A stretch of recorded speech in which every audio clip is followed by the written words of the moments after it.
Halo semuanya, di video kali ini kita akan berdiskusi mengenai distribusi normal atau istilah statistiknya itu adalah Gaussian distribution. Konsep mengenai distribusi normal ini menjadi konsep yang sangat penting. Di beberapa penelitian statistik itu mengharuskan bahwa data yang dimiliki itu harus berdistribusi normal. Nah, apa sih sebenarnya distribusi normal itu? Oke, pertama kita akan memahaminya lewat sebuah grafik terlebih dahulu. Ini adalah grafik untuk data yang berdistribusi normal. Terlihat bahwa bentuknya itu mirip seperti sebuah lonceng, ya, di mana nilai-nilai yang ada di dalam data kita itu berada di sumbu X ini, ya. Jadi sumbu X ini adalah tempat di mana nilai-nilai yang ada di dalam data kita itu menyebar. Selanjutnya, nilai-nilai dari data yang kita miliki ini akan kita sebut sebagai random variable X, ya. Adapun sumbu Y-nya ini mengukur seberapa sering random variable X tertentu itu muncul, ya, atau besar peluang random variable X-nya itu akan terjadi. Bahasa kerennya sih sumbu Y ini mengukur probability density function, yang disingkatnya PDF. Oke, kita pilih ini adalah random variable X1, ya. Dia memiliki peluang untuk terjadi sebesar 0,2. Dari mana 0,2? Kalau kita lihat ini X1, ya. Ini tingginya segini, kalau kita proyeksikan ke sumbu Y dapatnya 0,2, ya. Maka dia peluangnya untuk terjadi sebesar 0,2. Adapun ini random variable X2, ia memiliki peluang untuk terjadi sebesar 0,1, ya. Yang ini. Dari sini bisa kita lihat bahwa X1 itu lebih mungkin untuk terjadi daripada X2. Dan ini adalah Xn, ya. Makin jauh random variabel yang kita pilih dari sumbu simetrinya yang ini, terlihat bahwa makin kecil peluang ia untuk terjadi, ya. Kalau kita lihat kan ini Xn ini dia posisinya jauh, ya, dari sumbu simetrinya, maka dia memiliki peluang maka dia memiliki tinggi yang pendek banget nih, ya, tingginya. Kalau kita proyeksiin ke sumbu Y, kita dapatkan ini nilainya mendekati 0, ya. Berarti bisa dibilang bahwa Xn ini jarang untuk terjadi. Untuk kurva yang datanya berdistribusi normal, selanjutnya akan kita sebut sebagai kurva normal saja, ya. Itu dia memiliki nilai rata-rata yang letaknya itu berada di tengah-tengah, ya. Nah, maka X1-nya ini sebagai rata-ratanya. Dan kalau kita lihat X1 ini memiliki peluang yang paling besar untuk terjadi. Maka X1-nya ini juga sebagai modusnya. Ingat lagi bahwa modus itu adalah nilai pada data yang paling sering muncul, ya. Dan karena X1-nya ini berada di tengah-tengah, maka X1-nya ini sebagai nilai tengah, ya, atau sebagai mediannya. Inilah yang menjadi ciri khas dari kurva normal. Bentuknya seperti sebuah lonceng yang simetris dan memiliki rata-rata yang sama dengan modusnya, yang sama dengan mediannya. Oh ya, ini simbol rata-rata, ya, mu ini, ya. Kemudian mode ini modus dan Q2 ini adalah kuartil 2 atau sama aja kayak median sih. Nah, implikasi logis dari ini adalah fakta bahwa data yang berdistribusi normal ini memiliki sebagian besar nilai yang dekat dengan rata-ratanya ini, ya. Dan kecil sekali kemungkinan kita menemukan nilai yang ekstrim atau yang berbeda jauh dari rata-ratanya. Agar dapat memahami dengan lebih baik, kita akan kaitkan ini dengan kehidupan sehari-hari aja, ya. Misalkan nih, ini kita mau mengukur tinggi badan mahasiswa di suatu perguruan tinggi tertentu. Misalkan didapatkan, ya, bahwa rata-rata tinggi mereka itu adalah 170 cm. Kemudian kita pilih mahasiswa secara random, secara acak, maka besar kemungkinan tinggi dari mahasiswa tersebut itu adalah nggak jauh dari 170. Bisa 169, 171, 173, 168, dan seterusnya. Pokoknya nggak jauh lah dari 170. Dan kecil banget kemungkinan mahasiswa yang kita pilih tadi itu memiliki tinggi yang ekstrim, ya. Jadi kayak misalkan tingginya kita dapetin itu ada yang tinggi 300 atau ada yang tingginya 50 cm. Jika seperti itu halnya, maka dikatakan bahwa data tinggi mahasiswa di suatu perguruan tinggi tadi itu berdistribusi secara normal. Sebenarnya nggak cuma pada pengukuran tinggi aja sih, ada banyak banget contoh gejala alam atau gejala sosial yang berdistribusi itu secara normal. Ya kayak misalkan berat, volume, atau tekanan darah, dan masih banyak lagi. Ada parameter penting yang bisa mengontrol bentuk dari kurva normal ini, ya. Dia adalah standar deviasi atau simpangan baku. Simbolnya adalah sigma, sigma kecil. Kalau kita lihat, ini ada dua kurva normal, yang merah sama yang warna hijau. Keduanya itu memiliki nilai rata-rata yang sama, yaitu 0, ya. Yang ini kurva yang hijau rata-ratanya 0, ya, di tengah-tengah nih rata-ratanya. Begitu juga untuk kurva yang warna merah. Tapi apa coba yang membedakan kedua kurva normal ini? Yang membedakan adalah standar deviasinya. Kurva hijau itu lebih melebar daripada kurva yang warna merah.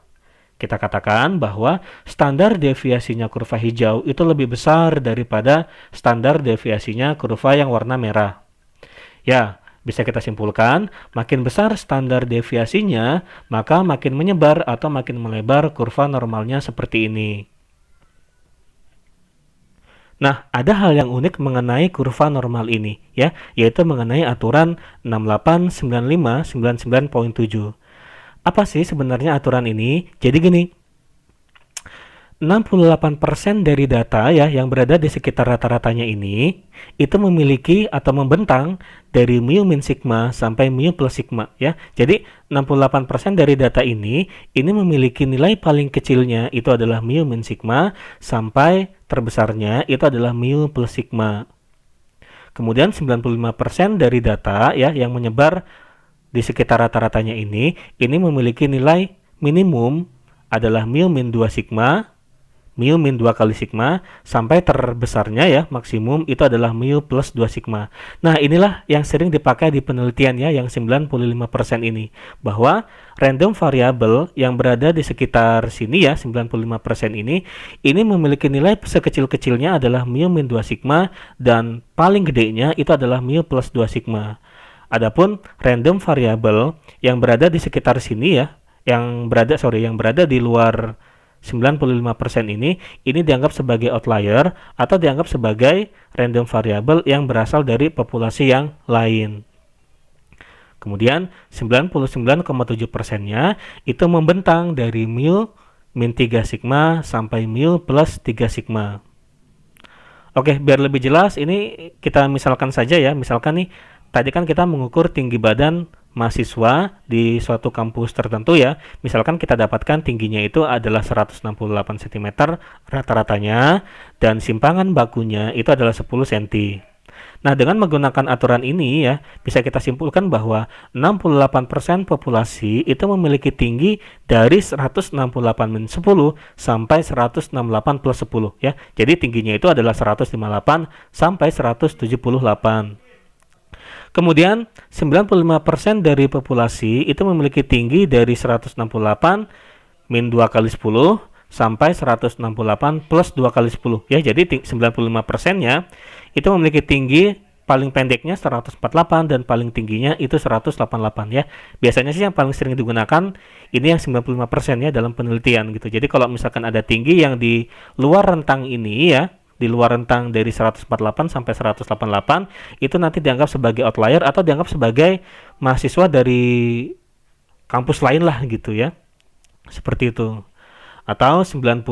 Oke, ini bukan 97,5 ya, salah, belum diralat. Ini 99,7% dari mahasiswa yang berada di kampus tersebut itu memiliki tinggi paling rendahnya itu adalah 168 min 3 kali 10 dan paling maksimumnya tingginya itu adalah 168 plus 3 kali 10 ya.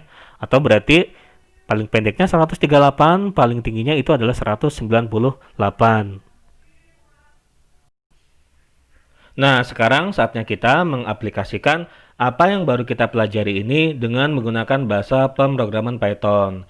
Jadi kali ini kita akan mengenerate atau menghasilkan random variable X yang berdistribusi normal ya. Caranya seperti ini, X sama dengan stats ya. Nah, kita akan menggunakan fungsi statistik yang kita impor dari library SciPy ya. Agar random variable X-nya itu berdistribusi normal, kita ketik nom di sini ya. Kemudian, nah misalkan ia memiliki rata-rata sebesar 4, maka kita tulis di sini 4 dan misalkan standar deviasinya itu adalah 2 ya. Nah, kita ketik di sini 2 gitu. Kemudian RVS 5. Oke, maksud dari RVS 5 ini adalah random variable X tadi itu akan berjumlah 5 ya. Jadi ada 5 buah gitu. RVS ini singkatan dari random variate sample. Oke, atau kalau misalkan kita pengen ngeliat dulu ya, random variable X-nya. Nah, ini ada 5 tuh ya. Oke, biar ini ya ada banyak ya, misalkan random variabelnya ini ada 10.000 aja ya. Nah, kemudian untuk membuat grafiknya ya, grafik kurva normalnya, kita akan menggunakan Seaborn. Jadi SNS.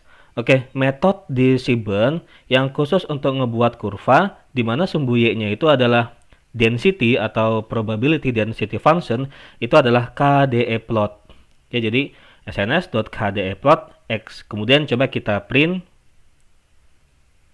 Nah, ini kurvanya seperti ini ya. Oke, biar ada warnanya, misalkan kita kasih warna aja ya. Warnanya misalkan red ya, merah. Oh, kok nggak full ya? Berarti tambahin parameter lagi, ini shade sama dengan true. Oke, kita print lagi. Oke, ini adalah kurva normal untuk random variable X ini ya. Terlihat bahwa dia memiliki rata-rata 4. Oke, ini rata-ratanya tengah-tengahnya. Ini 4 ya. Kemudian standar deviasinya ini 2. Nah, sekarang misalkan kita ingin membuat random variable X baru ya. Kalau tadi misalkan ini XA. Ini nah sekarang kita akan membuat random variable baru, katakanlah XB ya. Jadi XB juga sama, dia berdistribusi normal, tapi kali ini kita akan mencoba untuk mengontrol bentuk dari grafiknya ya. Jadi kita akan otak-atik si standar deviasinya. Jadi kan tadi standar deviasinya itu kan 2 ya. Nah, sekarang misalkan gimana kalau misalkan kita ganti menjadi 5 gitu. 5 kemudian RVS ini masih kita samain aja. Oke, sns.kdeplot xb, colornya misalkan untuk ngebedain ini warna green aja ya. Kemudian shade sama dengan true. Oke, coba deh kita print lagi. Nah, terlihat bahwa makin besar standar deviasinya ya, seperti yang kita diskusikan tadi, itu nanti kurvanya itu makin melebar ya. Makin melebar atau makin memendek ini ya. Tingginya gitu, seperti itu. Kemudian kalau misalkan kita perkecil ya berarti nanti dia makin langsing seperti itu ya. Nah, sekarang kalau tadi kan yang kita otak-atik si standar deviasinya ya. Sekarang gimana kalau misalkan yang kita otak-atik tuh ini rata-ratanya ya. Jadi ini standar deviasinya sama lah ya, masih sama 2. Kemudian rata-ratanya misalkan kita buat menjadi lebih besar yaitu 7 gitu. Oke, coba kita lihat apa yang terjadi. Nah, ternyata bentuknya dia masih sama sih ya, masih kayak sama seperti itu, cuman dia posisinya bergeser nih. Bergeser, tadi kan dia rata-ratanya 4 ya. Nah, ini rata-ratanya 4 tuh ya, jatuh di angka 4. Kemudian kalau yang warna hijau rata-ratanya 7 ya, ini jatuh di 7 seperti itu ya. Nah, jadi kesimpulannya kalau misalkan rata-ratanya diperbesar, dia akan bergeser ke kanan. Sebaliknya kalau misalkan rata-ratanya kita kecilin, maka nanti dia akan bergeser ke kiri ya. Nah, seringkali kita tuh pengen agar data yang kita miliki itu memiliki nilai rata-rata yang sama dengan 0 dan standar deviasi yang sama dengan 1. Oke, proses untuk ngebuat nilai rata-ratanya menjadi 0 dan standar deviasinya menjadi 1, itu disebut dengan proses standarisasi. Ya, dan nanti kurva normal yang terbentuk pun nanti akan disebut dengan kurva normal standar. Oke, misalkan kita ingin mentransform atau menstandarisasi si random variable XA ini ya. Caranya seperti ini. Jadi oke, misalkan nama kita buat variabel baru ya, namanya X standar. Oke, untuk ngebuat si random variable XA ini rata-ratanya 0 ya, maka kan berarti dia harus dikurangi 4 ya supaya jadi 0 ya. Oke, berarti si XA-nya ini harus dikurangi dengan 4 ya, atau dikurangi dengan rata-ratanya dia sendiri. Oh, ini min ya, sorry, min. Kemudian supaya standar deviasinya itu menjadi unit ya, menjadi 1, berarti dia harus dibagi dengan standar deviasinya dia sendiri ya, jadi xa.std. Oke, seperti itu. Kemudian coba kita plot ya dengan KDE plot, kernel density estimation plot ya. X standar. Kemudian misalkan warnanya kita bedain aja ya warnanya. Itu misalkan yellow. Kemudian kita kasih biar full warnanya, shade sama dengan true. Kita print lagi. Nah, ini dia, ini kurva normal standarnya ya yang warna kuning. Gitu, dia memiliki rata-rata 0 dan standar deviasinya ini kita buat menjadi unit atau menjadi 1 ya, seperti itu. Sebelum kita akhiri video ini, agar pembelajarannya lebih bermakna, kita akan adakan tes. Jadi, tesnya itu adalah seperti ini. Ini adalah kurva normal standar. Dia memiliki standar deviasi sama dengan 1, dan rata-ratanya itu sama dengan 0, ya. Kemudian ini adalah titik A, dia jatuh di min 2, dan ini adalah titik B, dia jatuh di 1, ya. Nah, kita akan mengarsir daerah dari A sampai B, ya, atau dari min 2 sampai 1. Pertanyaannya seperti ini, daerah yang kita arsir ini itu merupakan berapa persen dari total area kurva normal ini, ya? Atau pertanyaannya sama saja seperti ini. Ada berapa banyak random variable, ada berapa banyak persentase random variable yang nilainya itu terletak dari min 2 sampai 1. Ya, silakan bisa di pause dulu bagi yang ingin mengerjakan atau bagi yang sudah tahu caranya, tahu jawabannya, kita cocokkan ya. Jadi caranya seperti ini.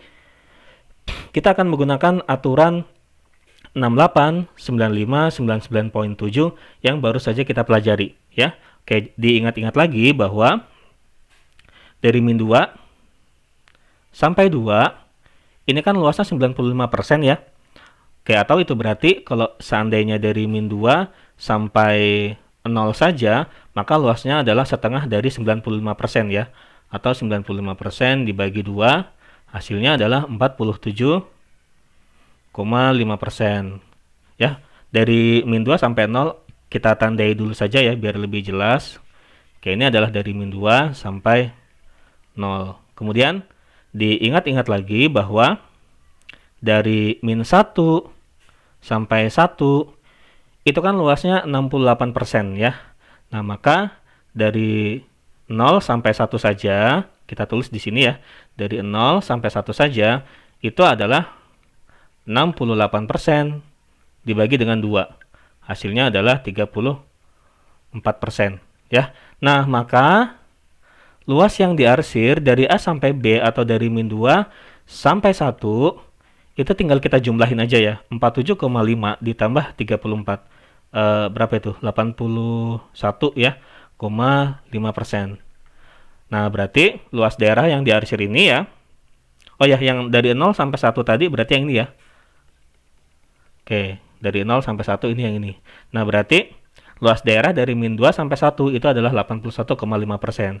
Artinya adalah banyaknya random variabel yang membentang dari min 2 sampai 1 atau yang nilainya itu terletak dari min 2 sampai 1 itu ada sebanyak 81,5%. Sampai jumpa di video berikutnya.